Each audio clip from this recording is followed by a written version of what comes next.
They create money out of nothing. What a scam. They have so much money, they don't care about money. All they care about is power. All they care about is being able to control the political situation so it goes their way. After a man has far more money than he possibly can spend for pleasures, what is left to excite him?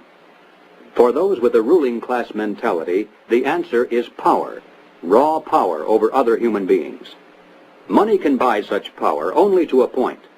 Beyond that, politics is the sport, and world politics is the ultimate game.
On the outskirts of the national capital today, black limousines with darkened windows converged on a hotel where private security guards imposed ironclad control. The limos carried royalty, political power brokers, and industrial titans to a secret meeting that will last all weekend. It's known as the Bilderberg Group. Could their objective be world domination? If you haven't heard of the Bilderbergers, it's for one reason only. They haven't wanted you to. At their annual closed-door meetings, no outsiders are allowed even close to the building. Here are gathered the most powerful individuals of the Western world, united regularly at club meetings. Yet nothing is reported by the New York Times, the Washington Post, or the LA Times. What really fascinates me is the complete blackout in the American press. For more than 20 years, I've gone down to the press club every day. I check the wires in their library, mingle with other paper boys, and I asked them the question many times, why, when if 120 film stars or 120 NFL football players met behind locked and guarded doors at a remote location for 3 days, you'd try very hard to penetrate and find out what those movie stars or football players are doing. Well, I have no curiosity at all when 120 of the world's most powerful financial leaders and political leaders meet for 3 days in a remote location behind armed guards in a complete blackout. Well, I have no curiosity. The people who call conspiracy theorists are not the conspiracy theorists themselves. We're talking about facts here. The Bilderberg Group does exist.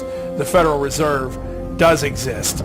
The people who are members of the Bilderberg Group are also the people who do control the Federal Reserve. These are all facts. In 1954, the elite of the planet met in secret at the Bilderberg Hotel in Oosterbeek, Holland. The Bilderberg Group would later admit that their mission was the formation of the EU.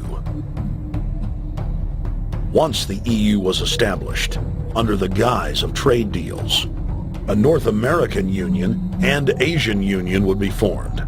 The three interlocking superstates form the core of the global government, while the United Nations would serve as a world regulatory and enforcement body over the Third World subregions. The Bilderberg Group consists of the heads of all of the managing roundtable groups that steer individual countries. Picture the elite power structure of the world as a giant pyramid, with only the elite of the elite at the tip top of the capstone. The group has been so secretive that until the mid-1980s, the controlled corporate media denied its existence. Into the late 1990s, coverage only consisted of rare one-line mentions.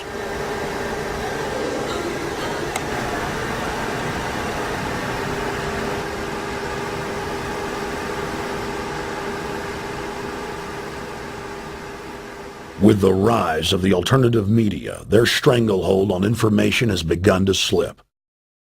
What we do hear coming out of those meetings is incredible about the plans of the New World Order to consolidate power.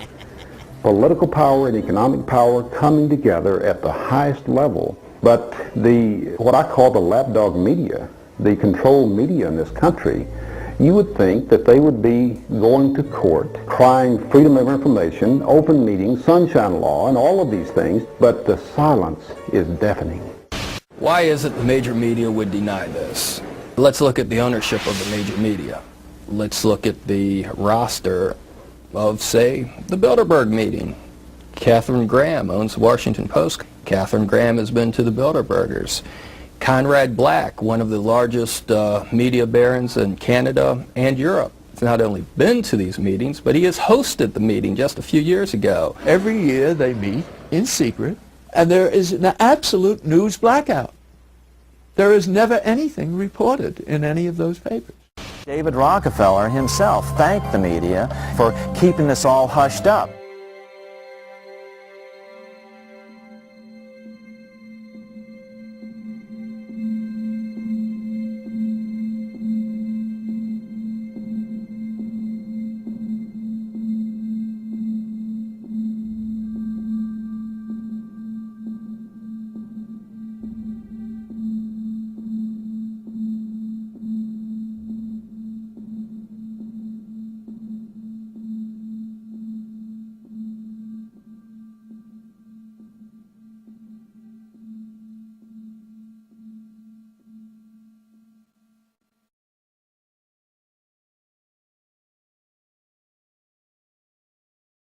First heard about Bilderberg in 1975, and I said, I don't believe it.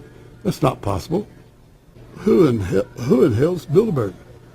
I spent 20 happy years with metropolitan newspapers. All the wires are clicking at my ear. That could not happen without me knowing about it. And the thing that first impressed me most was columns in 1957 by the late, great Westbrook Pegler, widely syndicated columnist. He wrote 2 lengthy columns about how approximately 100 leaders of international finance, heads of state, high public officials were meeting behind armed guards and closed doors on Jekyll Island, sealed off. What are these powerful internationalists doing? And why is it so secret? Why do they have armed guards outside? Why is it sealed off? The newspapers totally ignore it. Not a word. Total blackout in the United States. Since then, I've never stopped pursuing Bilderberg, or the whole international gangster organization led by Rockefellers and Rothschilds as they manipulate the world for their own selfish interest. About 10 have come in. They've been coming in slowly in typically big black cars with what appears to be bulletproof glass, and we've got a few pictures of some of the people. We're being kept well back from the building by an awful lot of security people, but you know there'll be more security as this thing develops. Again, just a reminder to stay off the property, okay? I am. This is the line. We checked with the city. Thank you. Oh yeah, there's one right there. Hi. Hey, we're not your property. We're not your slaves. We're going to defeat the New World Order. The New World Order is going to be defeated. You realize that? I'm glad you do. Always does throughout history. Now, I think what is very difficult for most people to understand is how such a small group of 125 men and a few women control a population base of 6 billion people. Actually, it's much easier than you think. These people work on what I call systemic methodology, meaning that you take a pie, just imagine you take an apple pie and you slice this apple